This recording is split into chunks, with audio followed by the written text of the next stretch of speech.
G'day punters, it's the Poker Shark here. I haven't posted for a while because I've been in ISO, but been playing a little bit of online poker, as I'm sure many of you have, and looking forward to getting back to the real live stuff. Eric, good mate Eric from Queensland, posted yesterday, it's 2 years since we did the Vegas trip, and what a trip that was. Just 2 years ago this week, we were over in Vegas, taking on the best in the world. We didn't come back rich, but we did come back with a lot of memories. So a shout out to Eric and all the other boys who went with me on the trip. Alex and Demetrius and Kyle, Huey, Rogan. Great memories. So that was 2 years ago. That was fun. 7 years ago this week, I was in Vegas again for my only time having a crack at the World Series. But I actually spent the whole year in America that year. I was recently retired in 2013, and Jenny and I were swanning around the world at that time, and we spent the whole year in America. So in 2013, we actually passed through a place called Atlantic City, which used to be the playground for all the New Yorkers.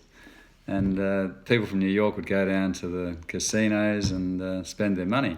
And in those days, there weren't many places that had casinos. It was before the rest of America opened up and started fleecing everybody across the country. But in those days in Atlantic City, there was a guy called Donald Trump. This guy, the Donald, and he ran a casino called the Trump Taj Mahal, which looks a bit like this. This was the Trump Taj Mahal.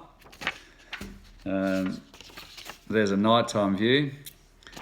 But anyway, Jenny and I were looking for accommodation deals, and in those days, back in 2013, the Aussie dollar was actually paying $1.13.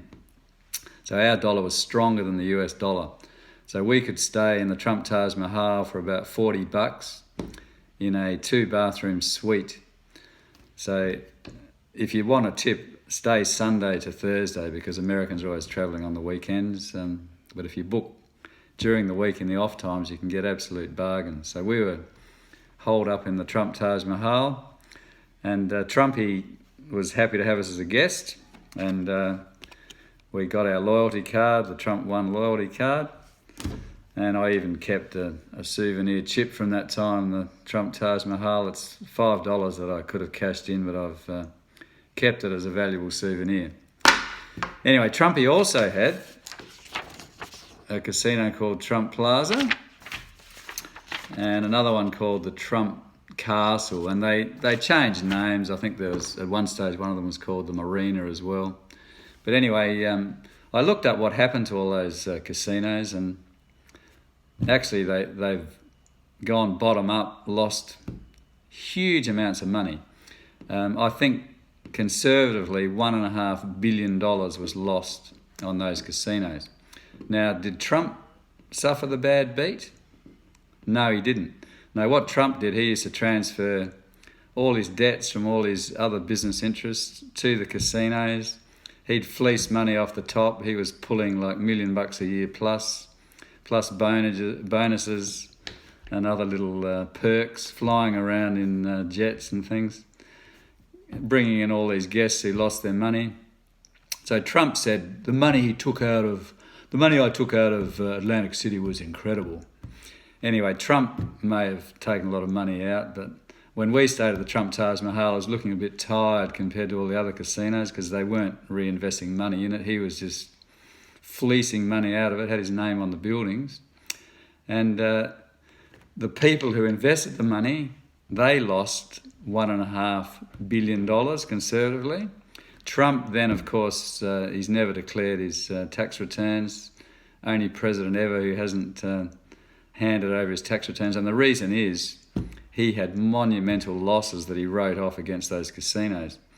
People who have seen the tax returns, and I'm not one of them, so I can't say it's gospel, but people who have no skin in the game actually said that he conservatively lost $1.15 billion on his tax returns from the mid-80s to the mid-90s, And then, of course, he came out of it all rosy, and everyone said, oh, what a great businessman. Trumpy's fantastic. But all the people in Atlantic City, they hate his guts because they invested money in him.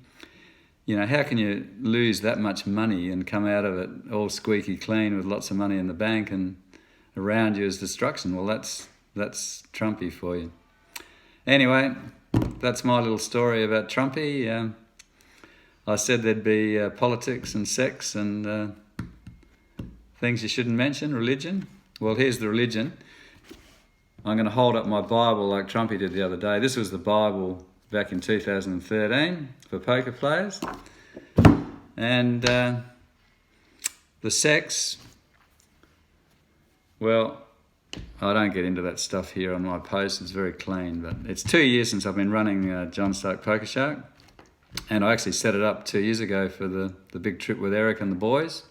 So I hope you've enjoyed my 2 years of posts, and hope to see you into the future.